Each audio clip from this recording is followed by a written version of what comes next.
Hello mga ka-dragon! For today's vlog, magluluto po tayo ng mga gulay.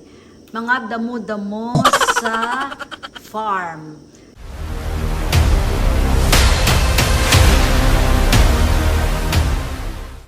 Hello mga ka-dragon, nagpapabili po pala ako ng mga gulay sa kasamahan ko sa work. Kasi malapit sa doon sa may tindahan ng mga bagsakan ng gulay na galing mismo sa farm. Kaya kung makikita nyo, napaka-fresh ng mga gulay na yan. So lulutuin ko lahat yan for my early breakfast. So guys, magluluto tayo ng mga gulay. Ito kulitis to sa Bisaya. Hindi ko alam kung ano to sa Tagalog, but in English is spinach. Wow. English tayo ngayon na. Amazing. Ito, marami tayong kulitis. Okay, kulitis. And then, mayroon tayong sibuyas dahon. Dahon ng sibuyas. So, parang nirambol ko lang. Okay, ayan, maganda yan guys. Masarap yan sa gulay. At saka, mayroon tayong pinaka-highlights natin. Ito, yung bunga ng malunggay. Masarap to guys, napaka-healthy to. Ayan. So, tambak natin dyan. Yan lahat ang malulutuin natin. So far, ang tagal ko nang hindi nakakain ng gulay, kaya lahat lulutuin ko. Ito, halo ko rin ito. Ito, di ba, para lang ito sa isda or sa chicken or sa beef. Pero ngayon, ihalo ko silang lahat para healthy tayo. Ayun, marami siya. Ayan, marami siya guys. So, malaman natin ito. Ano magiging ang ending nito sa tiyan natin. Pero for sure, maganda to sa tiyan. O, diba? Ayan, napakadami yan. So, okay lang yan. Ayun. Ihiwain natin ang mabilisan to kasi madaling araw na. Madaling araw na naman ang kain ni Mama D. At ito guys, yung kalabasa natin, o diba? Half lang nito ang lulutuin ko, half lang. Ayan.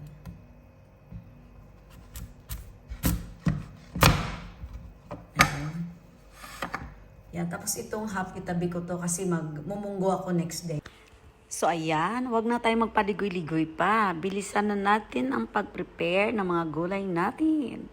Ayun, pero kailangan natin hanapin ang mga nakatagong magic dyan na mga uod yung nakatago sa loob. Oh, ayan na, wala nang nakatago dyan. So, ayan, i-ready na natin yan. Tapos, kasi hindi ako kontento, haluan ko siya ng ganito. Ayan. Masarap yan. Pag lalo yung mga green-green na yan. Masarap yan, guys. Ayan. Ganyan na ang pagkaiwa natin. Ayan. Malaman yan mamaya. Basta ako, guys, in terms sa mga gulay-gulay na yan, hindi ako maarte, guys. Kahit ano dyan, basta maluto lang at may lasa. Nagkahalo na siya guys. Ayan na.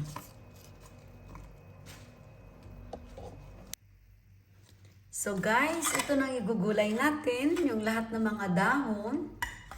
At saka ito. Babalatan ko ito mamaya. Yan. Saka ito. At saka mayroon tayong kalabasa. Ayan. So, ito yung gulay for today. Ito guys, bunga ng malunggay. Tsaka, ito pala, ano to, shrimps. Ito, yan ang pangsahog natin guys. So, ayan, alam niyo naman kung ano yan. At saka yung talong natin guys, dadalawang piraso lang yan. At mayroon tayong dahon ng sibuyas. At ayun, mayroon tayong mga damo. Damo-damo pero masarap. By the way guys, nagpainit pala ako ng tubig. Tapos pag kumulo ang tubig, saka ko ito sila lahat ibuhos sa tubig. Okay guys, luto na tayo. Hindi ko pala napansin, half moon pala na kaldero ang gamit ko guys. Pasensya na po kayo na lang po mag-adjust. Hindi ko po kasi napansin kanina ang camera. So ang ending, ang viewers ang mag-adjust. Kay Mama D. Pasensya na po. Laga natin yan. And then guys, pag kumulo yan, saka natin ihulog yung mga gulay natin. So pakuluin muna natin. Guys, kumulo na siya guys. Ayun. So okay na to. Ayan. luto na yung kamatis natin. Ayan. Guys, ito yung bunga ng malunggay. Okay, lunod natin siya.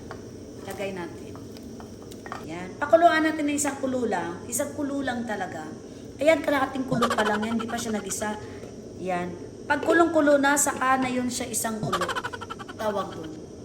Nice! Wow! Oh, medyo half-cook na siya. So, ilagay na natin ang kalabasa. Ayan. Oh, napaka-healthy nitong pagkain natin, guys. Napakasarap nito. By the way, palang kasi ito pala yung bunga ng malunggay. Napakasarap ng lasa niya. Para lang siyang may hipon. Lagay na natin yung talong.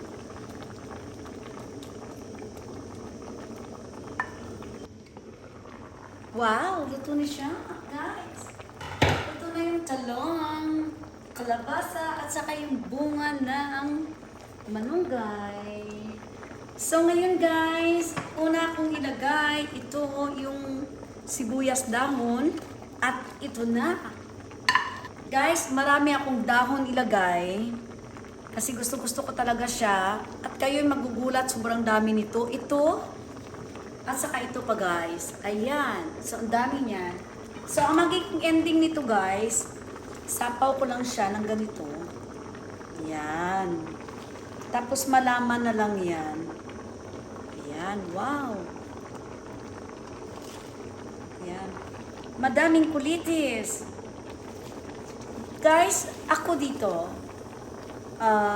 kahit anong dahon lang, inano ko na yan sa gulay. Wala akong piling dahon. Basta kung ano lang makita ko sa market na dahon, lahat bibilhin ko yan, kahit 5 klase pa ng dahon yan. Luto ko yan in one time. Buti nga ito, wala sa luyo to eh. One time nakaluto ako guys ng siguro mga 6 na klase ng dahon. Ay wow! So guys, luto na siya. Ready na siya guys. Ayan. Ayan guys. So, look at this guys. Ayan. Para lang ako nag-steam ng dahon. Ayan. Wow! See? Tingnan nyo guys. Ang sarap niyan. Oh, hindi siya na-overcook. Ang sa ilalim lang siguro. Pero konti lang yan. Ayan guys, oh. Ayan. So guys, hindi siya na-overcook. Tama lang siya. So time check is 2:30 in the morning here.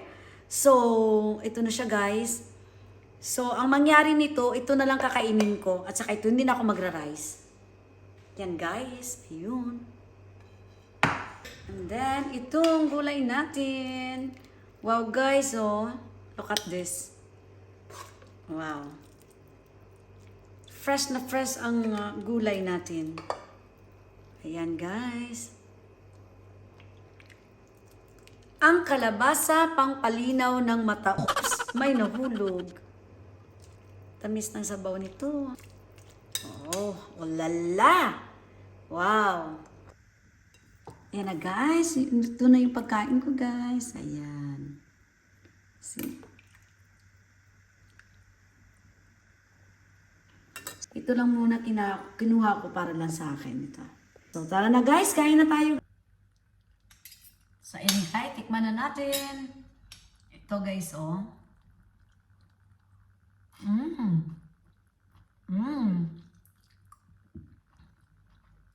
Wow.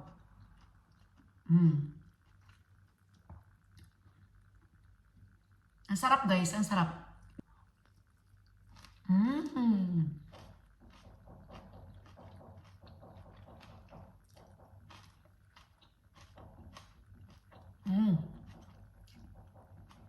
Guys, dahil lang sa excited akong kainin siya, so hindi ko na alam kung saan banda ang dining table namin. Baka sa sobrang gutom lang. Ayan. Yan, kalabasa.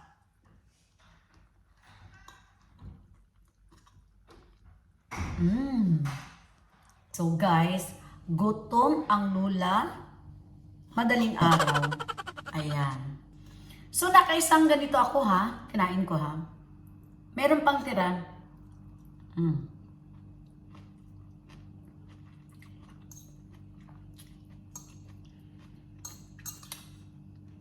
Nadaman akong mahangang konti. Siguro sa luya at saka sa dahon ng sibuyas.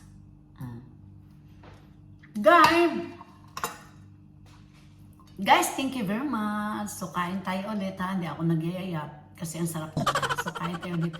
Kung gusto niyo napakasimpleng gulay, advice ko lang, lahat ng mga dahon, na green na mga dahon nakita mo sa market, iluto mo na guys. Isalin mo na lahat-lahat. Hindi na yung pwedeng, kasi porket may isang dahon na okay lang. Hindi.